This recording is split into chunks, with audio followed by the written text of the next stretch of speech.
should not be very weak. That means it's weak, but it's not very weak. It hasn't got, for example, in that hadith, it hasn't got a lying narrator. A narrator who is a liar. Also, into the second condition is that this hadith is not talking about a new principle or a prescribed punishment or halal or haram. It is talking about fada'il al-a'mal. Fada'il al-a'mal means what is the virtues of the deeds which are already established by authentic hadiths. So when we have the hadith of the salah, it's been established. But how much reward you get from the salah, this is called fada'il al-a'mal, and there's no problem, the second condition. So it's not talking about halal and haram, it talks about fada'il al-a'mal. It talks about the iqab and the thawab, the punishment and the reward for a deed which has already been established by authentic hadith. The third condition is that you should never attribute the hadith of the Prophet ﷺ firmly. You can't say the Prophet of Allah said so because it's unauthentic. So you could say ruya, it was said. And another condition is being added by Imam Al-Albani rahmatullahi alayh. He says that we have to tell the people that this hadith is unauthentic because the people don't understand the word ruya. It's been said is to be an indication of unauthentic hadith. And also you should not make it famous. You should not really say it in the public and all the time mention it because the people will forget and they will start using this hadith as to be authentic. And the Prophet of Allah said, كَذِبٌ عَلَيْهِ لَيْسَ كَكَذِبٍ عَلَى أَحَدٍ. Lying against me is not lying against somebody else. He who lies against me, then let him prepare himself a seat in the hellfire. So it's a serious matter. So we say that implementing those conditions in these days, you could say, is impossible. So we are supportive of those scholars who say that we should not use the ahadith which are unauthentic. There is enough for us. They are sufficing for us, those authentic ahadith. Because you see, whether it is the halal or haram, or the virtues of deeds, whether they are the what sort of thawab, what sort of iqab, the fada'il al-a'mal, it's still religion. It's from the shara', from Allah subhanahu wa ta'ala's religion. So we have to use the ahadith which are authentic. And I'll tell you what, regarding the ahadith which are unauthentic, they have a very bad side effect. And they really, used to destroy lots of things as well. The spread of the ahadith al-da'ifa. From that, for example, we find a hadith that the people, they use, they say, اختلاف أمتي رحمة. The difference amongst my ummah is to be a sign of mercy. Wallahi, this is not a hadith. It hasn't got even a chain to check it, whether it's authentic or not authentic. So it's not a hadith to say it's authentic or not authentic. But people use to say, Prophet of Allah said that اختلاف أمتي رحمة. To have the difference amongst my ummah is to be rahmah. That means it's okay to have difference of Shafi'i from Imam Malik. We are different, then it's rahmah. This is actually nonsense. Because it actually contradicts the ayat from the Quran. Allah subhanahu wa ta'ala, He says, وَلَا يَزَالُونَ مُخْتَلِفِينَ إِلَّا مَنْ رَحِمَ رَبُّهُ. They are mukhtalifeen. Mukhtalifeen, that means divided amongst themselves, different from amongst themselves, diverted from amongst themselves. They have got split and divergence among themselves, except for those who Allah subhanahu wa ta'ala bestowed upon them the rahmah, the mercy. So whom Allah will have the mercy upon are the ones united, not the one who's been split.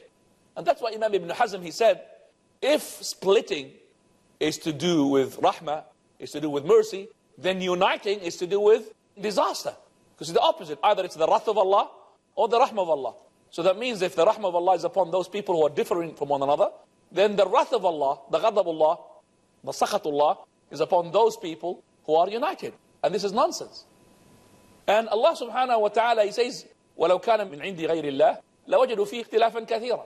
And if the book of Allah was other than from Allah subhanahu wa ta'ala, they would find a lot of contradictions in it. Because it's from Allah, then everything is one. You can't find anything contradicting one another. Yes, there is a difference, we call it tanawwu', not tadad. We don't have a difference in the Sharia where something text will oppose the text completely.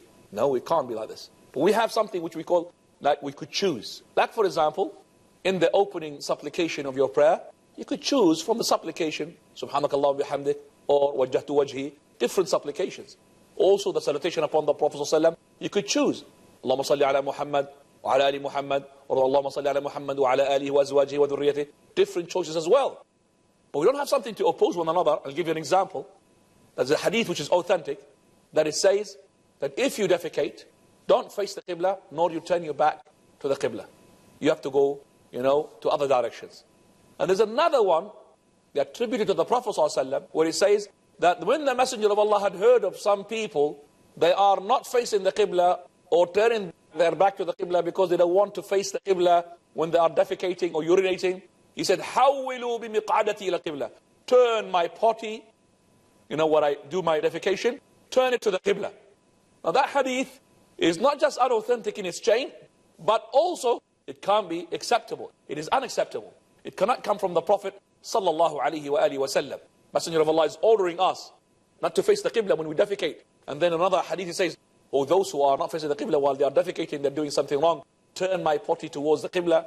That cannot be coming from the Prophet sallallahu alaihi wasallam. So we say that there are lots of bad side effects for those hadith which are unauthentic. I'll give you another one as well. This is the last one we could really handle. This is one which is to do with a hadith which has got a chain, but it is mawdu', fabricated.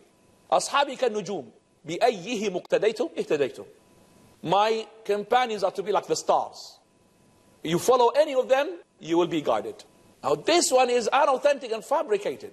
That means you could take any companion and you follow him. Now look at the side effect of this hadith. We have an incident that took place between Anas radiallahu anh and Abu Talha al-Ansari. One day he says the heavens, the skies had rained hail. You know what's hail? So the Abu Talha, he said to Anas, give me some of the hail. And it was the Ramadan. And all of them were fasting. He said, give me some of the hail. So he took the hail and then he started licking it. So Anas, he said, you do this while you're fasting? He said, so what? He said, will it break your fast? He said to him, no, it is not. It is barakah, blessings from Allah subhanahu wa ta'ala. It is not food. It is purifying your stomach. It is not food. Somebody listened to this hadith that my companions are to be like the stars. You follow any of them, you'll be guided. He said, okay, alhamdulillah, inshallah, now while I'm fasting, I could go and eat some hail. And, you know, I would say that to save me from the thirst that I've got to quench. So he would say to himself, oh, alhamdulillah, I'll just eat hail because Abu Talha had done so. We say, look, Anas had objected on Abu Talha. And that is why we say it is unauthentic hadith.